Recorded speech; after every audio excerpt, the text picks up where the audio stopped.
आप सबको प्रणाम। वितराग विजन चैनल में आपका स्वागत है। कैसे हैं आप सब? आशा करता हूं आप आनंद में होंगे। पिछले वीडियो में हमने 8 दृष्टियों में से प्रभा दृष्टि के बारे में जाना। इसी श्रृंखला को आगे बढ़ाते हुए आज हम परादृष्टि को जानने का प्रयास करेंगे। परादृष्टि का बोध परादृष्टि योग की 8 दृष्टियों में अंतिम और सर्वोत्तम दृष्टि है, जिसमें जीव को सर्वोत्तम ज्ञान, दर्शन और चरित्र का बोध होता है। इस दृष्टि का बोध चंद्रमा के प्रकाश के समान होता है, जो शीतल और सौम्य होता है। यहां ध्यान और निर्विकल्पता की स्थिति होती है, जहां जीव को परम सुख की अनुभूति होती है। इस अवस्था में ध्यान निरंतर जारी रहता है और कोई भी कर्म या प्रायश्चित आवश्यक नहीं होता, क्योंकि सभी दोष समाप्त हो जाते हैं। 7वीं दृष्टि में जहां धर्म ध्यान होता है, वहीं 8वीं दृष्टि में ध्यान निरंतर जारी रहता है।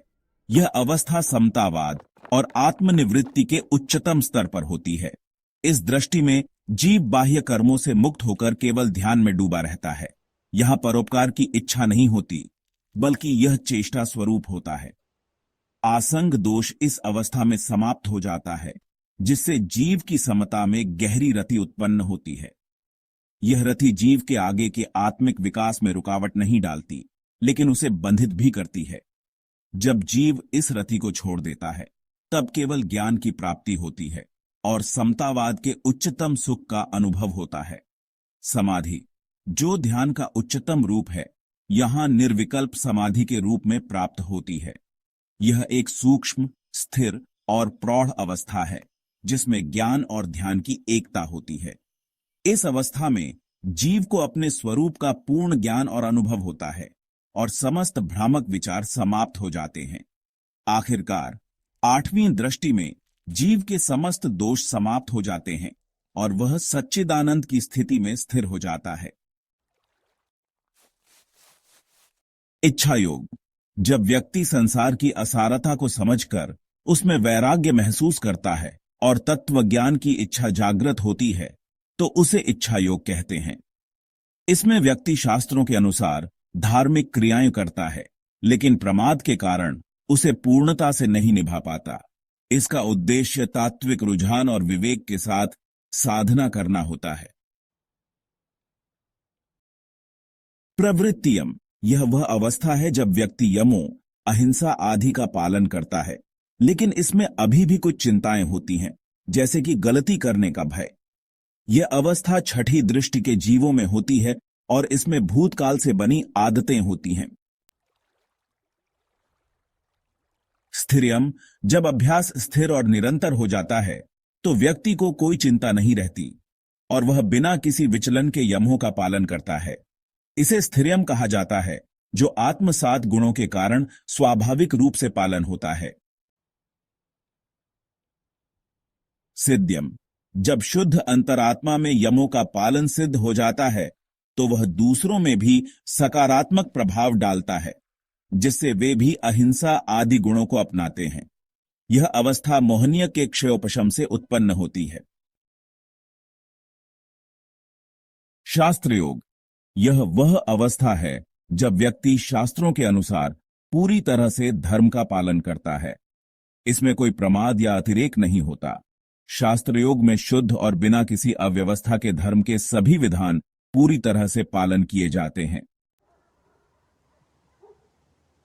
सामर्थ्य योग, यह उच्चतम योग है, जिसमें व्यक्ति अपनी शक्ति, वीर्य और पुरुषार्थ के साथ धर्म के पालन में प्रगति करता है।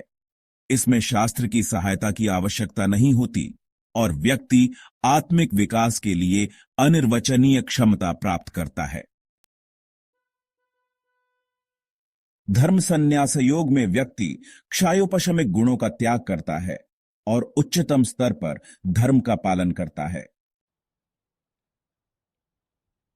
योग संन्यास योग में व्यक्ति मन, वचन और काय के कार्यों का पूरी तरह से नियंत्रण करता है, जिससे शुद्ध चैतन्य की स्थिति प्राप्त होती है।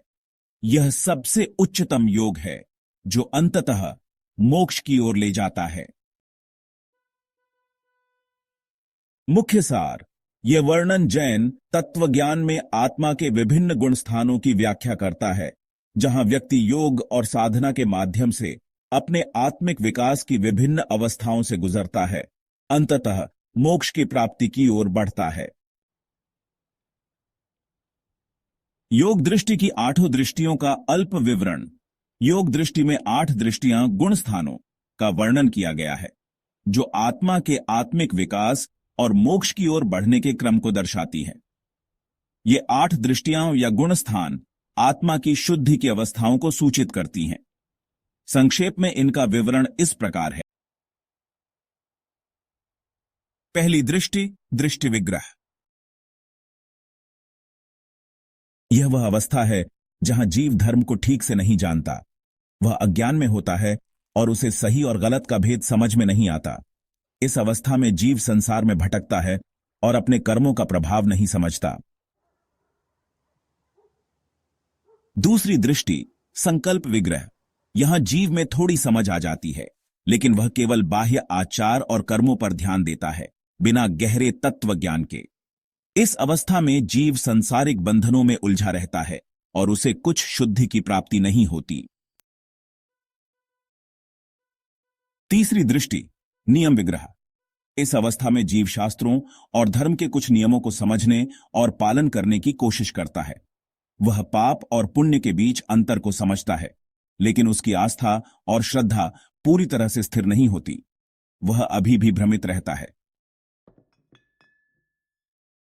यहां जीव अपने कर्मों को नियंत्रित करने और शुद्ध करने के लिए कुछ महत्वपूर्ण कदम उठाता है। वह ध्यान, संयम और तपस्या को अपनाता है और धीरे धीरे आत्म संयम और शुद्धता की ओर बढ़ता है। इस अवस्था में जीव थोड़ा प्रगति करता है, लेकिन पूरी तरह से मुक्त नहीं होता। इस अवस्था में जीव की शुद्धि बढ़ती है और वह अपनी आत्मा के सच्चे स्वरूप को जानने की ओर अग्रसर होता है। वह दूसरों के प्रति करुणा, दया और प्रेम का अनुभव करता है और अपने पूर्व कर्मों को सुधारने के प्रयास करता है। उसे अब धर्म का गहरा अनुभव होने लगता है।